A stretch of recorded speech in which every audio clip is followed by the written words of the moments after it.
Ini kisah nyata narasumber bernama Dana. Dulu pada tahun 2020. Si Danang masih ingat banget waktu itu. Awal semester baru dimulai dan si Danang lagi pusing banget nyari kosan baru. Kosan lama si Danang tiba-tiba naik harga 2 kali lipat karena katanya udah direnovasi. Padahal yang direnovasi cuma ganti gorden dan dicat ulang. Udah gitu suasananya jadi ramai, banyak anak baru masuk. Kepribadian si Danang orangnya agak susah tidur kalau kebanyakan suara. Jadi ya seharusnya cari tempat baru yang lebih tenang. Sampai akhirnya teman si Danang yang bernamanya Yoga ngasih info soal kosan yang letaknya agak masuk ke dalam gang. Gak jauh dari kampus sih. Namanya Kos Mawar. Katanya tempatnya adem, tenang, dan yang paling penting murah. Si Danang pun langsung semangat, soalnya budgetnya pas-pasan banget. Yoga bilang dia sempat ngecek tapi batal karena udah keburu dapat tempat lain barengan sama temannya. Sore itu juga si Danang langsung ke jalan untuk jalan ke kosan si Yoga. Pas nyampe, suasananya benar-benar tenang. Kosannya ada 2 lantai. Agak tua sih bangunannya. Temboknya warna krem yang udah pudar, dan di halaman depannya ada pohon mangga besar yang kayaknya udah lama banget tuh. Si Danang pun ketemu langsung sama si ibu pemilik kosnya yang namanya Ibu Rini. Orangnya kelihatan ramah dan murah senyum. Waktu si Danang nanya soal kamar kosong, dia sempat mikir sebentar, terus bilang, tinggal satu, kamar nomor 7 di pojok atas. Si Danang otomatis nanya, emang jarang adanya kosong ya bu? Dia senyum tipis, jawabnya singkat, iya, anak-anak betah di sini kok. Karena udah capek muter-muter, si Danang langsung minta lihat kamarnya. Mereka naik ke lantai 2, lorongnya panjang dengan deretan pintu kanan kiri. Kosong, sepi, dan gak ada suara apapun. Ibu Rini nunjuk ke pintu paling pojok. Ini kamarnya luas kok, dapat meja, lemari, dan kasur. Kamar mandi di luar tapi dekat kok. Si Danang buka pintunya dan jujur aja, kamarnya kelihatan biasa aja, tapi entah kenapa pas si Danang melangkah masuk, ada hawa dingin yang langsung nyampe. Kayak tiba-tiba ruangannya jadi beda semua dibanding lorong tadi. Si Danang mikir positif aja, mungkin karena angin dari jendela. Jendelanya cukup besar, ngadep ke arah pohon jambu yang tinggi. Pemandangannya agak mistis sih, tapi si Danang mikirnya malah keren. Bisa jadi tempat tenang buat nugas ataupun baca buku. Si Danang balik ke bawah dan langsung bilang ke Ibu Rini, saya ambil bu. Gak pakai pikir lama, dia langsung kasih kunci dan minta uang muka. Malam itu juga si Danang mulai angkut barang dari kos lama. Gak banyak sih, cuma koper, rak buku kecil, dan galon. Sampai di kamar udah agak malam, sekitar jam 10-an. Si Danang langsung beres-beres seadanya dan niatnya mau langsung tidur karena capek banget. Pas udah tidur, si Danang matiin lampu dan berbaring. Kamarnya sunyi banget. Saking sunyinya, suara detik jam dinding aja kedengeran jelas. Si Danang sempat mikir, enak juga nih suasananya, bisa tidur nyenyak. Tapi ternyata enggak. Sekitar jam 2 pagi, si Danang kebangun.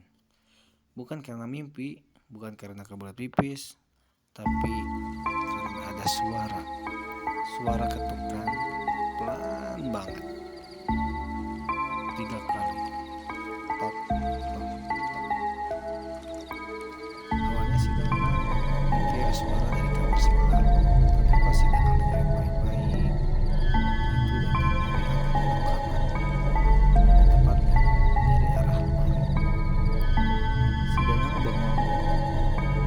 Lemarinya emang besar dan kayaknya tua, udah agak lewat, tapi masih kokoh. Posisi lemari itu pas banget di seberang kasur si Danang. Si Danang gak berani gerak. Mata si Danang pun cuma ngelototin lemari itu sambil mikir, tikus kali ya. Tapi suara ketukang itu terlalu rapi, bukan suara yang acak atau kayak binatang yang gerak. Ini benar-benar 3 ketukan hening, terus nggak ada lagi. Si Danang coba nenangin diri, tarik napas pelan, terus berusaha tidur lagi. Dan untungnya berhasil. Tapi sepanjang tidur, si Danang ngerasa kayak ada yang ngawasin, kayak nggak sendiri. Tapi karena si Danang kecapean, akhirnya pergi juga. Keesokan harinya, si Danang bangun agak siang. Sinar matahari masuk dari jendela bikin suasana kamar beda banget dari malam. Jadi lebih hangat dan biasa aja. Si Danang mikir, mungkin si Danang cuma kecapean dan ngelantur. Hari itu si Danang keluar, mulai masuk kuliah dan ketemu beberapa temannya. Si Danang cerita ke si Yoga soal suara aneh semalam, tapi dia malah ngeledek. Wah, lo dapat kabar bagus dong dari temannya. Si Danang pun cuma ketawa hambar, walau dalam hati agak tenang. Malam berikutnya, si Danang coba tidur lebih awal. Kalau ini, si Danang nyalain lampu kecil biar enggak terasa gelap kamarnya. Tapi sekitar jam 2 pagi, si Danang pun kebangun lagi. Dan ya, suaranya sama. 3 ketukan, pelan, konsisten. Dan jelas banget datang dari lemari. Rasanya kayak dejavu gitu. Tapi malam ini lebih parah. Karena setelah ketukan itu, si Danang sempat dengar suara kayak napas. Pelan dan putus-putus. Si Danang pun langsung tarik selimut dan merem kuat-kuat. Si Danang bacain doa sebisanya. Walaupun udah rasanya kaku banget. Gak lama suara itu hilang, tapi si Danang gak bisa tidur lagi sampai pagi. Besoknya, si Danang mutusin buat nanya-nanya ke anak kos lain. Si Danang pun ketemu sama anak kamar 3 namanya Danu. Waktu si Danang tanya, "Bro, lo pernah dengar sesuatu aneh di sini?" Dia cuma senyum kecut, tapi pas si Danang nyebut nama nomor 7, dia langsung diam. Terus dia bilang, "Gue dulu juga sempat di kamar itu, tapi cuma 2 malam." Si Danang ngerasain merinding. Si Danang pun nanya kenapa, dia jawab pelan, "Lihat jendela kamar lo kan, yang ada pepohonan bambu, lo perhatiin baik-baik tiap malam. Tapi jangan buka jendelanya. Dan kalau jam 2 pagi ada suara, jangan jawab, jangan nyamperin." Habis ngomong gitu, si Danu langsung cabut, ninggalin si Danang bengong sendirian. Malam itu si Danang gak bisa tenang, coba tidur dengan lampu nyala, rekam suara foto voice recorder. Si Danang pengen bukti karena mulai mikir ini bukan hal biasa. Dalam hati si Danang berharap gak kejadian apa-apa, tapi tentu aja jam 2 pagi suara itu datang lagi, 3 ketukan. Tapi kali ini hatinya si Danang yang lagi ngerekam bunyi sendiri kayak ada notifikasi, padahal nggak ada pesan masuk. Lalu setelah ketukan terakhir, si Danang jelas-jelas dengar bisikan. Suara perempuan yang pelan banget, tapi terekam. Jangan pindah, temenin aku. Si Danang pun langsung merinding begitu dengar bisikan itu. Rasanya kayak seluruh bulu berdiri. Gue langsung matiin rekaman HP dan nyalain semua lampu di kamar. Suara itu jelas banget terekam. Si Danang putar ulang dengan volume kecil. Takut-takut tapi memang ada suara cewek. Pelan, napasnya berat, dan kalimatnya itu, jangan pindah, temenin aku. Si Danang mulai mikir keras, ini bukan halusinasi, ini nyata. Si Danang punya buktinya, tapi si Danang juga bingung harus ngapain. Tidak sekarang, tapi duitnya udah habis buat bayar kos ini. Dan belum tentu si Danang bisa dapat tempat lain dalam waktu singkat. Akhirnya malam itu si Danang nggak tidur sama sekali, duduk aja di pojokan kamar sambil ngeliatin lemari dan jendela secara bergantian. Suasana kamar si Danang yang awalnya tenang sekarang jadi kayak neraka kecil yang berdebar. Si Danang ngerasa kayak jadi target dari sesuatu yang gak ngerti. Besok paginya si Danang putusin buat balik lagi ke danau. Tapi kamar 3 kosong, pintu kebuka, lampu mati, gak ada suara. Si Danang nanya ke anak lain. Katanya Danu baru aja pindah pagi-pagi banget, gak pamit, gak ngomong apa-apa. Barang-barangnya diangkut boro-boro. Padahal kemarin dia masih cerita ke gue soal kamar nomor 7. Si Danang makin yakin ada yang gak beres sama tempat ini. Tapi rasa penasaran si Danang juga makin besar. Si Danang pengen tahu siapa sih sebenarnya yang pernah tinggal di kamar ini. Dan kenapa jam 2 pagi terus muncul suara. Sorenya si Danang nekat nanya ke Ibu Rini, si pemilik kos itu. Si Danang duduk di teras, sok-sok ngobrol santai, terus nyelipin pertanyaan soal penghuni lama kamar kos nomor 7. Reaksinya langsung berubah, senyum hilang, matanya kosong sebentar. Kenapa nanya begitu? Dia tanya pelan.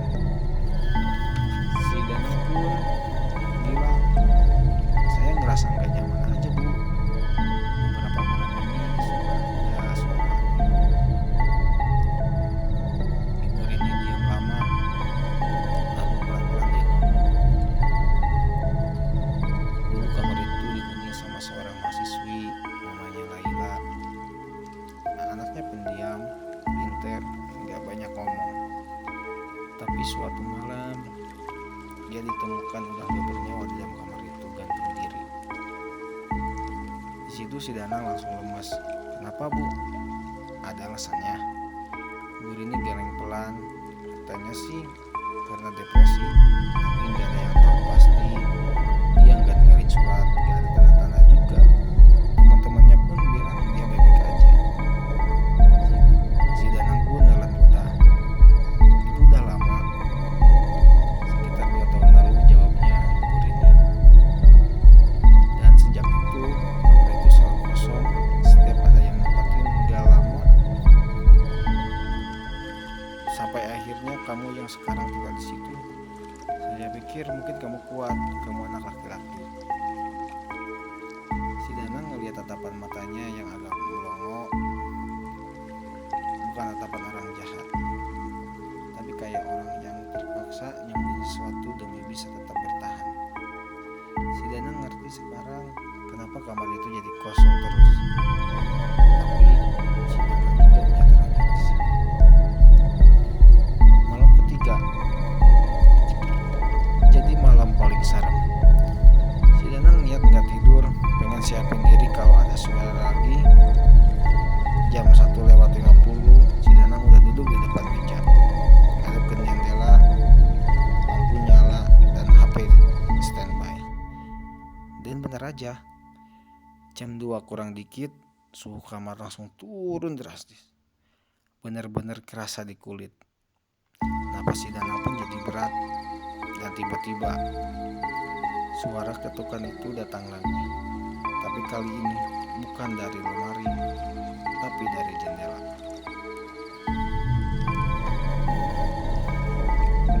Si Danang langsung nengok. Dan jendela itu kayak ada bayangan seseorang di balik kaca. Bayangan berdua, rambutnya panjang, topi wajah, dan berdiri diam. Tangan kanannya nempel di kaca. Si Danang pun gak bisa ngelakuin apa-apa. Badannya kaku. Dia berdiri lama banget.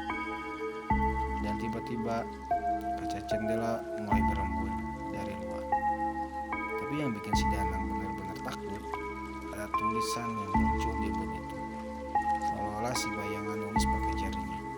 Tulisan itu berbunyi, "Aku masih di sini." Si Danang pun langsung bangkit, lari keluar kamar, dan ketok kamar anak-anak lain. Gak peduli malam-malam. Untungnya anak kamar sebelah buka pintu. Si Danang pun minta tumpang tidur semalam dan ceritain seadanya. Dia cuma ngangguk dan bilang, "Gua juga ya, sama kayak yang dulu-dulu."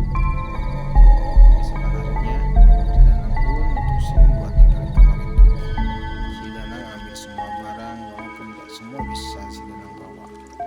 Beberapa barang yang si Danang tinggalin, dan mendingan rugi duit daripada rugi akal sehat.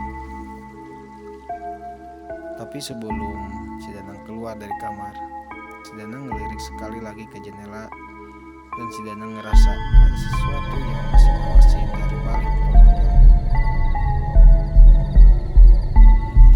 Setelah lama pindah dari kamar nomor 7, hidup si Danang perlahan balik normal.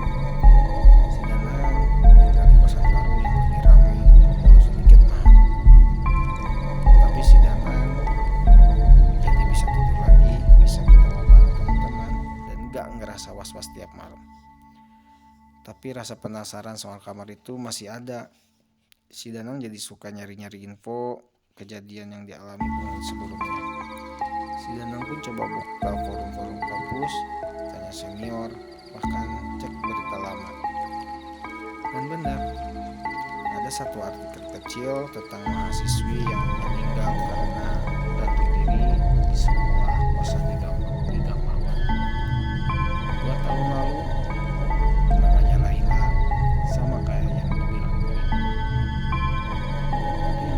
Tapi yang bikin si Danang merinding, salah satu komentar netizen yang aku temannya, dia bilang Laila pernah cerita kalau dia suka duduk di dekat jendela kamar malam-malam sambil ngomong sendiri. Katanya sih ngobrol sama teman yang cuma bisa dia lihat. Waktu itu semua nganggap Laila cuma stres gara-gara skripsi. Tapi mungkin bukan cuma itu. Sejak saat itu si Danang mulai rajin ibadah, lebih banyak berdoa sebelum tidur. Pengalaman itu bikin si Danang sadar ada dunia lain yang memang nggak bisa kita pahami. Dan bukan berarti kalau kita cuek, mereka juga bakal cuek sama kita. Sampai sekarang, kadang kalau malam si Danang lagi sendirian, suka kepikiran suara ketukan itu dan bisikan pelan dari bergemari. "Jangan pindah, temenin aku." Dan lo tahu, kadang si Danang mimpin Laila, dia duduk di depan kamar nomor 7, di depan jendela yang ada ke pohon bambu, sambil senyum kecil. Dan dalam mimpi itu dia bilang, masih banyak yang akan datang, kamar ini gak akan pernah kosong lama-lama.